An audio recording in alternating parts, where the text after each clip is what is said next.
वैसे तो बचपन में हम सभी ने बहुत कहानियाँ सुनी होती है।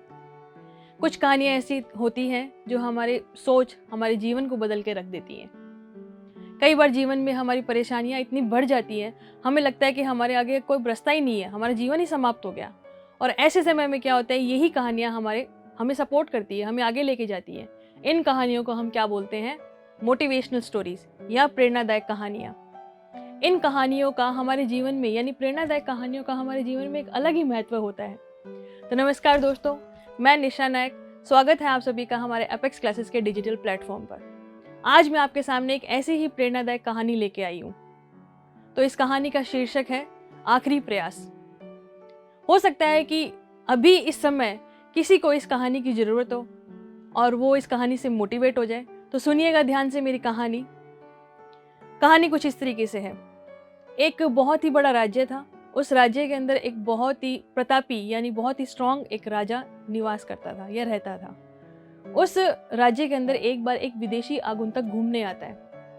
आगंतुक यानी फॉरेनर विजिटर्स जो होते हैं, वो घूमने आया और उसे वो राज्य बहुत अच्छा लगा। उसने जाते समय राजा को एक कीमती पत्थर, स्टोन जो होता है, वो गिफ्ट किया। राजा को वो पत्थर बहुत सुंदर लगा। उसने अपने महामंत्री को आदेश दिया कि आप 7 दिन के अंदर इस पत्थर से ब्रह्मा जी की मूर्ति बना के लाइए, जिसे मैं राज मंदिर में स्थापित करना चाहता हूँ, और इसके लिए उस मूर्तिकार को मैं 50 स्वर्ण मुद्राएं उपहार में दूंगा।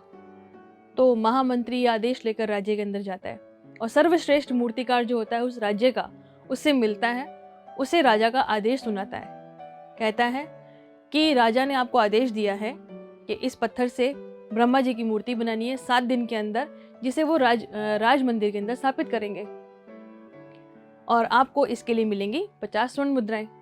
तो वो मूर्तिकार खुश हो जाता है। खुश होकर उस पत्थर से वो ब्रह्मा जी की मूर्ति बनाने की कोशिश करता है। तो पहली बार उस पत्थर पे वो वार करता है, मारता है उसको, वो पत्थर नहीं टूटता। दूसरी बार मारता है, नहीं टूटता। ऐसे करते करते वो बहुत बार मारता है, कम से कम 50 बार उसको वो पत्थर पे हथौड़े से वार करता है, लेकिन वो पत्थर नहीं टूटता। वो थक कर बैठ जाता है। बैठकर ये सोचता है कि ये पत्थर तो नहीं टूट रहा। फिर वो एक बार को उठता है, फिर सोचता है कि चलो एक कोशिश और कर लेता हूँ। फिर उसे लगता है कि यार अभी तक तो टूटा नहीं, 50 बार मैंने मार लिया, अब क्या टूटेगा। वो निराश हो जाता है और उस पत्थर को उठाकर वापस महामंत्री को दे देता है। बोलता है कि पत्थर नहीं टूट रहा और कोई मूर्ति नहीं बन सकती, मैं इससे मूर्ति नहीं बना सकता। तो महामंत्री को लगता है कि चलो कोई बात नहीं। वो उसी राज्य के एक साधारण से मूर्तिकार के पास में जाता है और सेम वही बात उसे बोलता है कि राजा ने आदेश दिया है 7 दिन के अंदर आपको इससे ब्रह्मा जी की मूर्ति बनानी है और उसे राज मंदिर में स्थापित किया जाएगा। इसके लिए आपको 50 स्वर्ण मुद्राएं दी जाएंगी। तो वो खुश हो जाता है, वो उससे तैयारी करता है। वो जैसे ही हथौड़ा उठाता है और मारता है तो वो पत्थर एक बार में, मतलब एक स्ट्राइक में वो पत्थर टूट जाता है। और वो जैसे ही पत्थर टूटता है वो अपना काम शुरू कर देता है मूर्ति बनाने का। तो महामंत्री बैठा बैठा ये सोच रहा होता है, देख रहा होता है सब चीज़ें।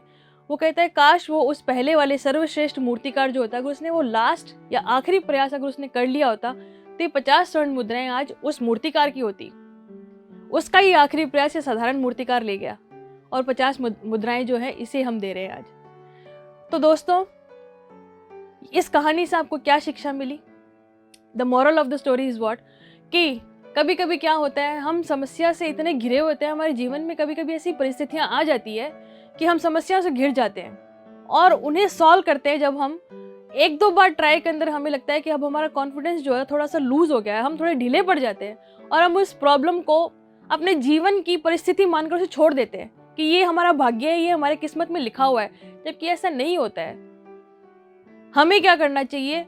उस प्रॉब्लम को सॉल्व करते रहना चाहिए जब तक कि उसका सॉल्यूशन ना निकल जाए। जैसे आपको एग्जांपल देती हूँ मैं, कंपटीशन लेवल की तैयारी आजकल सभी करते हैं, सभी बच्चे पढ़ते हैं। एक प्रयास में उनको सक्सेस नहीं मिलती। एक बार उन्होंने एग्जाम फाइट किया, उनको सक्सेस नहीं मिली। दूसरी बार फाइट किया, उनको सक्सेस नहीं मिली। तीसरी बार में वो इंटरव्यू लेवल तक पहुंच जाते हैं, फिर वो वापस उनको सक्सेस नहीं मिलती, वापस आ जाते हैं वो। फिर उन्हें लगता है कि ये शायद ये जॉब हमारे लिए नहीं है। ऐसा नहीं है। अगर आप इंटरव्यू लेवल तक पहुंच गए हैं, इसका मतलब जॉब तो आपके लिए है ही। आपको आगे जाना है, आपको अपना आखिरी प्रयास तक आपको अपना हाथ नहीं खींचना है। हो सकता है कि आप जिस समय अपना हाथ खींच रहे हैं वो ही आपका आखिरी प्रयास आपको आपकी सफलता तक ले जाए। तो आई होगी आपको मेरी बात समझ में, और मुझे मालूम है कि आप अपने जीवन में इसे अप्लाई यानी अपनी लाइफ में इसको अप्लाई जरूर करेंगे। और जब तक आपको सक्सेस नहीं मिलती है तो प्लीज़ अपना हाथ कभी ना खींचे, अपने कॉन्फिडेंस लेवल को कभी लूज़ ना रहने दें, हमेशा आगे बढ़ते रहें। Thank you. सब्सक्राइब करें हमारा apex classes edutech YouTube channel, साथ ही बेल आइकन को क्लिक करना बिल्कुल ना भूलें ताकि आगे आने वाले सभी यूट्यूब वीडियोस की अपडेटेड नोटिफिकेशंस सबसे पहले आपको मिले। Apex classes edutech, subscribe now.